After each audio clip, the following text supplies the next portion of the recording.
નમસ્તે દર્શક મિત્રો.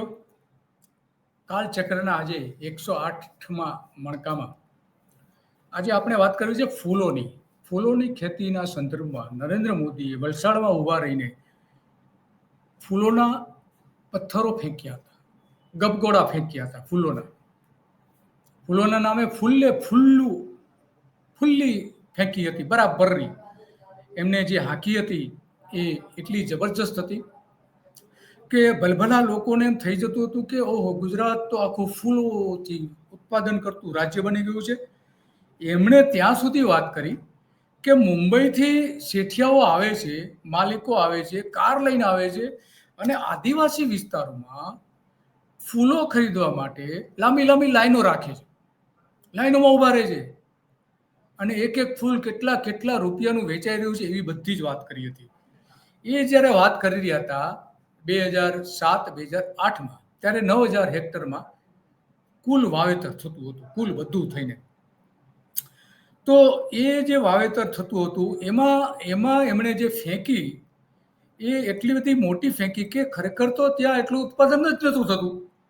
પહેલી વાત તો એ સમયે જે કંઈ ઉત્પાદનમાં વધારો થયો એ પછીના ગાળામાં થયો 2019-20 કે એના લગભગ 12-13 વર્ષ પછી 20,000 હેક્ટરમાં આખા રાજ્યમાં જે વાવેતર થતું હતું એમાં 2 લાખ ટન ઉત્પાદન થતું હતું, 2 લાખ ટન.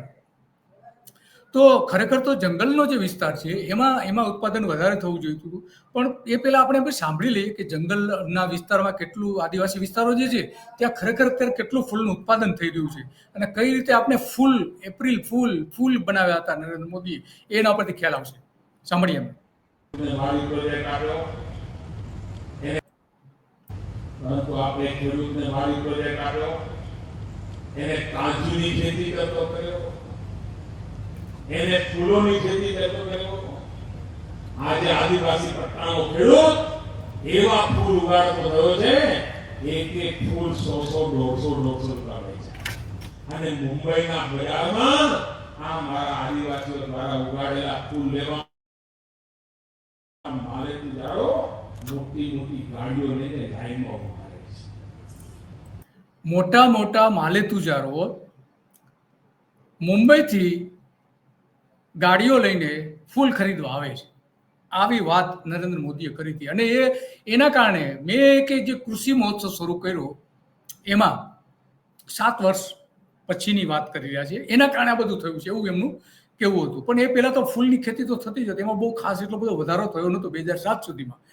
પરંતુ જે કંઈ વધારો થયો એ ત્યાર પછી થયો છે, નથી થયું એવું નથી. પણ એ જે જ્યારે વાત કરી રહ્યા હતા ત્યારે એવું નહોતું, એવી પરિસ્થિતિ નથી. 2024-25માં હમણાં જ આપણે હોર્ટિકલ્ચર ડિપાર્ટમેન્ટે એક રિપોર્ટ જાહેર કર્યો છે, અહેવાલ જાહેર કર્યો છે. એમાં 21,000 હેક્ટરમાં વાવેતર આખા રાજ્યમાં થયું હતું. એમાં આદિવાસી વિસ્તારોમાં માત્ર, તો મોદી જે વાત કરી રહ્યા હતા એના પ્રમાણમાં તો અહીં તો લગભગ 23-24% જેવું જ વાવેતર બતાવે છે. અને 2 લાખ ટન ઉત્પાદન હતું આખા રાજ્યમાં. એમાં 48,000 ટન આ આદિવાસીના જે વિસ્તારો છે, આદિવાસી જિલ્લાઓ, એમાં થતું હતું. અને ઉત્પાદકતા જે બીજા પ્રદેશ કરતા, બીજા જિલ્લાઓ કરતા ઉત્પાદકતા સારી હતી.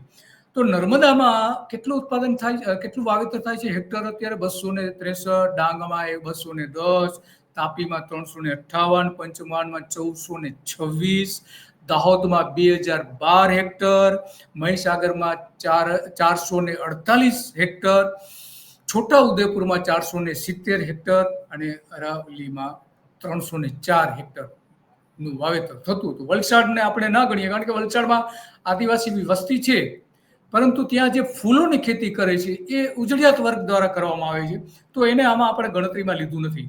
તો એની સામે ઉત્પાદન કેટલું થાય છે અત્યારે? તો નર્મદામાં 2,565 ટન, ડાંગમાં 2,163 ટન, તાપીમાં, આ સરકારના આંકડાઓ છે, બાગાયત વિભાગના આંકડાઓ છે, તાપીમાં 3,224 ટન, પંચમહાલમાં સૌથી વધારે લગભગ 11,000 ટન જેટલું ઉત્પાદન પંચમહાલમાં થાય છે. અને એનાથી વધારે દાહોદમાં થાય છે લગભગ 19,000 ટન જેવું, મહીસાગરમાં 4,454, છોટાઉદેપુરમાં 4,488 ટન અને અરાવલીમાં 1,289 ટન. તો આમ કુલ બધું થઈને લગભગ 48,000 ટન થાય છે એમાં આપણે વલસાડનું ગણતા નથી, કારણ કે વલસાડમાં જુદું આખું ત્યાં વાવેતર જે થાય છે, પરંતુ એ ઉજળિયાત વર્ગ વધારે કરે છે.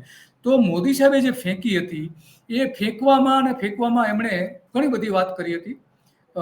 આગળ સાંભળીએ એ પછી પણ કહે છે કાજુમાં પણ ખેતી મેં એટલી બધી કરાવી છે એવી વાત કરતા હતા. તો ફૂલોમાં આપણે વાત કરીએ તો ફૂલોમાં આપણે જાણીએ છીએ કે જેટલા પણ કાર્યક્રમો ભારતીય જનતા પાર્ટીના થાય છે તમામમાં બેફામ રીતે ફૂલનો ઉપયોગ થાય છે. ખરેખર કરકસર થવી જોઈએ અને બધા ફૂલોનો મોટા પ્રમાણમાં નેતાઓ પર ફૂલ નાખવામાં આવે. નરેન્દ્ર મોદી જ્યાં સભામાં, જાહેર સભામાં જે રોડ શો કરવાના હોય છે ત્યાં ચારે બાજુ ફૂલ પાથરી દેવામાં આવે. તો આ રીતે ફૂલનો બગાડ પણ કરે છે. સાંભળો આગળ શું કહે છે એ પણ સાંભળીએ. એમણે જે નરેન્દ્ર મોદી જે આગળ કહ્યું હતું 15-20 સુધી ફૂલ એમને ટકી રહે એવા કામો આ આદિવાસી ખેડૂત કરતો થયો છે. એમને વિશ્વાસ વધ્યો છે. નહીં તો પહેલા ઘરમાં એક જ ચર્ચા હોય કે ભાઈ હવે ખેતીમાં તો કઈ નડતું નથી, કોક છોકરાને શહેરમાં મોકલીએ, રોડના કામ કરે, મજૂરી કરે અને ઘરમાં કંઈક લઈ આવે તો ઘર ચાલે. કુટુંબમાં હારા કરવા પડતા કે છોકરાઓને શહેરમાં મજૂરી કરવા મોકલો ભાઈ. આજે મજૂરો મળતા નથી. ખેતીમાં એવો પ્રાણ પૂરી દીધો છે કે જેના કારણે ખેડૂતની જિંદગી ખેતીના ભરોસે પ્રગતિ કરી શકે એવો વિશ્વાસ પેદા કરવાનું કામ આ કૃષિ મહોત્સવના કારણે પાંચમા પરિવર્તન આવ્યું. સંશોધનો થયા, યુનિવર્સિટીઓને કામ સોંપ્યું. એ જ રીતે જમીનની ચિંતા કરી. તો આ આપણા મોદી સાહેબ જે વાત કરી રહ્યા છે તો એમાં ખરેખર જે પરિસ્થિતિ આખી છે આપણે કે કેટલા મોટા પ્રમાણમાં એ ફૂલોના ગબગોળા ફેંક્યા હતા એમના, એના ઉપરથી આપણે ખ્યાલ આવે છે. ખરેખર તો કોઈ ત્યાં મુંબઈના શેઠિયાઓ લેવા નતા આવતા. 200 રૂપિયાનું એક ફૂલ. કયું ફૂલ હતું એવું? નામ તો આપતા નથી. આવું કોઈ ફૂલ ત્યાં નહોતું. ખરેખર તો આદિવાસી વિસ્તારને ફૂલ બનાવી દીધો, મૂર્ખ બનાવી દીધો એવું આપણે કહી શકીએ. કારણ કે આ જે કંઈ થયું એમાં એ સમયે તો પ્રગતિ નથી.